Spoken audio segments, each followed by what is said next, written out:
Hello, everyone, and welcome back to the Stoic Compass. I'm Jim. And I'm Ellie. So glad you're with us, diving into another week of ancient wisdom for modern life. Absolutely. Right. And before we jump into today's deep dive, please hit that like button and subscribe to our channel if you're enjoying the show. Absolutely. It really helps us out, lets us know you're out there, and keeps us going. Well, yeah. Thanks. Yes, your support truly means a lot. All right, Ellie, today we're tackling a big one. Sure. A real heavy hitter in the human experience, regret. I get it. That feeling, that nagging thought about something you said, something you did, Well, yeah. or didn't do, that you wish you could just take back. Absolutely. Indeed. But let us consider it a universally shared human experience, Jim. It can be a heavy burden, absolutely, often keeping us stuck in the past. Stuck. That's the word. It's like you're constantly replaying a scene from a movie, hoping for a different ending that you know will never come. Precisely. But what if there was a way to live free from its grip? Right. Our guide today, as always, is the profound wisdom of the Stoics. Absolutely. And we'll be drawing insights from an excellent article by Ryan Holiday on Daily Stoic, titled How to Deal with Regret: 3 Stoic Strategies to Live Free. Ryan Holiday, a fantastic guide to Stoicism for sure. Absolutely. So let's reflect on that from a Stoic perspective. Right. What exactly is regret? It's when past events consume our present lives. Makes sense. It's dwelling on things we have absolutely no control over and essentially resisting our fate. Exactly. As the great Seneca put it, we often suffer more in imagination than in reality. Suffer more in imagination. That's a good point. Right. My regrets aren't usually about the actual event itself, but my assessment of it. I see. My perception of how things should have been, rather than accepting how they were. Exactly. Yeah. Marcus Aurelius wisely noted, external things are not the problem. It is your assessment of them. That's right. Which you can erase right now. I see. Regret, then, is largely an internal problem. And if it's an internal problem, that means we have the power to diagnose and treat it ourselves. Well, I'll be darned. Indeed. Now, we've all heard the phrase, no regrets. Right. But let's be honest, that's easier said than done. True. Daniel Pink, author and founder of the American Regret Project, found that 82% of Americans experience regret at least occasionally. I see. Pink calls it an indispensable emotion and even a positive instrument for improving your life. Absolutely. An indispensable emotion?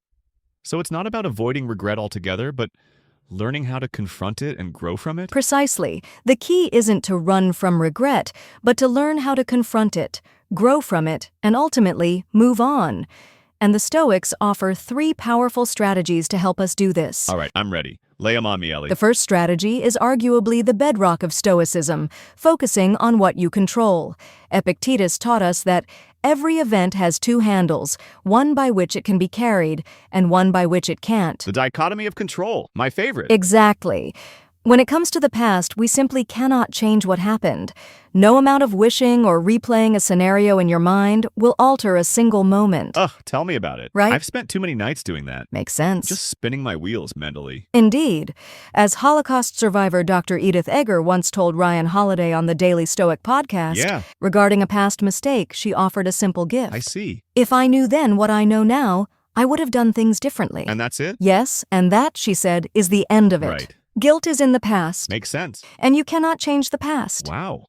That's a pretty powerful way to look at it. Absolutely. Just acknowledge it, learn from it, and move on. Makes sense. No dwelling. Precisely. We often mistakenly believe that if we just keep thinking about it, we might somehow change the past. Right. But the Stoics remind us of something crucial here.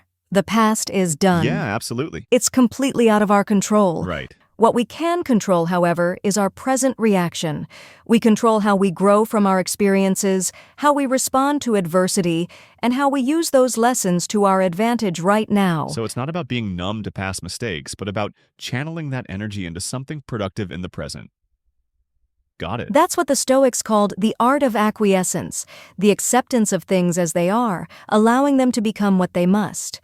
It's about accepting the past while actively shaping the present. The art of acquiescence. Right. It sounds pretty formal, doesn't it? Yeah. But really, it's just a fancy way of saying don't fight reality. Essentially, yes, Jim, but it also implies a more active acceptance. Makes sense. It's not passive resignation, but an embrace. Right. It's understanding that some things are simply out of your hands, and your energy is better spent on what is within your control. Absolutely, that makes sense. So, for someone like me who sometimes struggles with impatience, applying this means if I miss a deadline at work, I can't go back and change it. Uh-huh. But I can control how I react, how I communicate with my team, and what steps I take to prevent it next time. Absolutely. Focusing on the apology, the solution, the learning, Makes sense. instead of just kicking myself. Exactly. You're shifting from unproductive rumination to proactive, virtuous action. Okay, that's powerful. What's the second strategy? The second strategy is a profound one, amor fati, which translates to love your fate. This isn't just about accepting what happens, it's about embracing it, loving it, and seeing it as an essential part of your journey, even the difficult parts. Love your fate? Right. Even the bad stuff? Yeah. That's a tall order. It is, initially, but Marcus Aurelius beautifully captures this idea. A blazing fire makes flame and brightness out of everything that is thrown into it. So, turning obstacles into fuel. I like that analogy. The Stoics, through reflection and meditation, used amor fati to settle past traumas and cultivate inner peace. They understood that hardships are inevitable. We all face unexpected delays, deal with sudden challenges, or experience disappointments. True. Instead of believing the world is against us, amor fati teaches us to see these obstacles as part of nature, as opportunities for growth. So, instead of saying, why is this happening to me? Yeah. It's more like, okay, this is happening. Got it. What can I learn from it? How can I use it? Precisely. When we love whatever happens to us, when we face it with unfailing cheerfulness and strength, we transform those thorns on the path into fuel for our growth.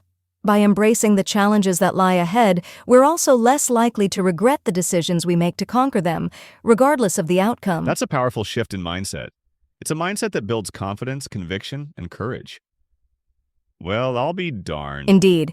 This is where the role of reason becomes so vital, Jim. Right. Amor fati encourages us to apply reason to our experiences. Makes sense. Instead of emotionally reacting to a setback, we can pause, reason through it, and find the inherent value or lesson. Yeah, I see. It's a conscious choice to see the good, or at least the utility in all things. Absolutely. So it's not just blind optimism. It's about actively looking for the growth opportunity, even if it's painful at first. Exactly. And this leads directly to the Stoic virtue of acceptance. Right. It's accepting what is without resistance and finding a way to integrate it into your path forward. I see. It doesn't mean you like it, but you accept it as part of the whole. Okay, that's a subtle but important distinction. It's not about being happy about every bad thing, but about not letting it crush you. Precisely. All right, so we've got focusing on what you control, loving your fate. What's the third strategy for dealing with regret? Finally, our third strategy for dealing with regret is premeditatio malorum, or the premeditation of evils. This might sound pessimistic, but it's actually a powerful tool for resilience and mitigating regret. Premeditation of evils? So, thinking about all the bad things that could happen?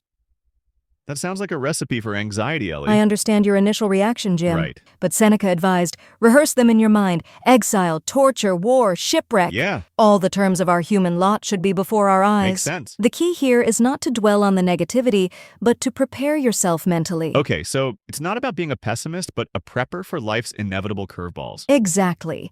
Ryan Holiday himself uses this practice before big speeches, running through everything that could go wrong: microphone issues, slides not advancing, an unreactive audience. By anticipating these potential problems, he's not surprised or overwhelmed if they actually happen. So it's about taking the surprise out of adversity. Yes. Similarly, Booker T. Washington, who managed a huge school and advised politicians, explained his success by saying he always expected to have a successful day. Makes sense. But he simultaneously prepared himself for a building to burn down or for public abuse. I see. By envisioning the worst, he was prepared for anything less. Exactly, that's brilliant. Yeah. It's like building psychological immunity. Makes sense. You've already processed the potential negative outcomes. True. So they don't hit you as hard if they actually occur. Precisely. This practice isn't about dwelling on negativity. It's about being prepared. Makes sense. When we anticipate life's inevitable setbacks, we're less likely to be surprised or blindsided. That's right. We know that everything won't always go our way, and that's okay. Absolutely. And how does this help with regret? By preparing for challenges, we're simultaneously preparing ourselves to mitigate regret. We can trust that we made the right decisions because we considered the potential downsides, and we won't linger in the past wondering, what if? It strengthens our resolve and the conviction in our choices. So if I'm about to launch a new podcast, hypothetically, of course, I'd think about what could go wrong. Tech issues, low listener numbers, people not liking my jokes. Uh-huh. And by mentally preparing for those, if they happen, I'm not devastated. I've already got a plan, or at least the mental fortitude to deal with it. I won't regret trying. Exactly. Yeah, You've considered the what ifs, and you've made your choices with eyes wide open. makes sense. That diminishes the space for regret significantly. Absolutely, that's a really good point. It's about being proactive with your mental state, not just reactive. And it connects to the Stoic emphasis on the present moment. By preparing for the future, you're paradoxically more present because you've mentally cleared out the anxieties of the unknown, allowing you to focus on the task at hand. Wow, that's a powerful connection. So these three strategies really build on each other, don't they? They absolutely do. They form a robust framework for approaching life with resilience and an inner tranquility, free from the shackles of past regrets. You know, this reminds me of the connections between Stoicism and modern cognitive behavioral therapy. CBT often encourages identifying and challenging negative thought patterns, which aligns so well with what we're discussing here. That's an excellent observation, Jim. There are strong parallels. Both Stoicism and CBT empower individuals to change their reactions to external events by changing their internal judgments. Right. It's not the event itself that upsets us, but our interpretation of it. True. Epictetus said that, didn't he? He did. Men are not disturbed by things, but by the views which they take of them. A cornerstone for both ancient Stoics and modern therapy. Amazing how timeless these ideas are. So for our listeners, how can they start to integrate these practices into their everyday lives? What's a practical first step? A great question. Let's start small. Right. Begin with the first strategy, the dichotomy of control. Makes sense. When you find yourself dwelling on something, pause. And ask yourself, is this within my control or outside of it? Right. If it's outside, practice releasing that grip, even just for a moment. Yeah. Redirect your focus to something you can influence. Like if I mess up a recipe for dinner, I can't unburn the food. True. But I can choose to laugh it off, order pizza, and learn for next time, instead of letting it ruin my whole evening. Exactly. Right. And for amor fati, when a minor setback occurs, perhaps a plan falls through, instead of immediate frustration, you try to find a small aspect to embrace. I get it. Maybe that change of plans leads to an unexpected new opportunity, or simply a chance to practice patience. Oh, interesting. So seeing the silver lining, but more proactively, more intentionally. Precisely.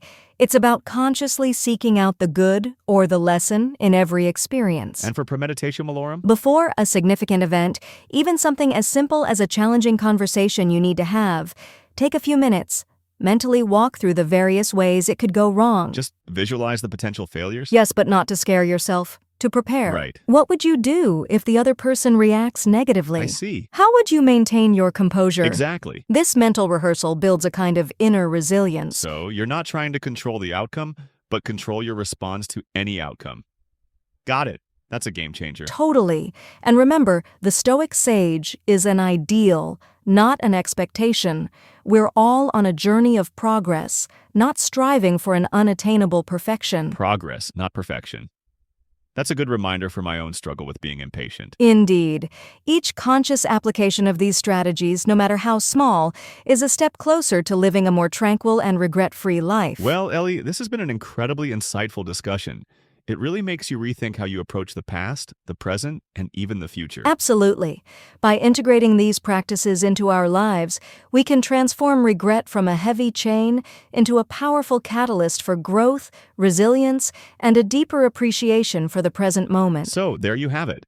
3 potent Stoic strategies to help us deal with regret and live more freely. 1. Focus on what you control. Let go of the past as it cannot be changed, and direct your energy to how you act and grow in the present. 2. Love your fate, or amor fati. Embrace everything that happens, both good and bad, seeing it as part of your unique journey and an opportunity for strength. And 3. Look ahead, premeditatio malorum. Anticipate potential challenges and setbacks, so you're mentally prepared and less likely to be surprised or regretful when things don't go perfectly. Thank you, Ryan Holiday, for laying out these excellent strategies, and thank you, our listeners, for joining us on this journey with the Stoic Compass. Until next time, keep pondering, keep practicing, and live well. This is Jim. And Ellie, stay stoic, everyone.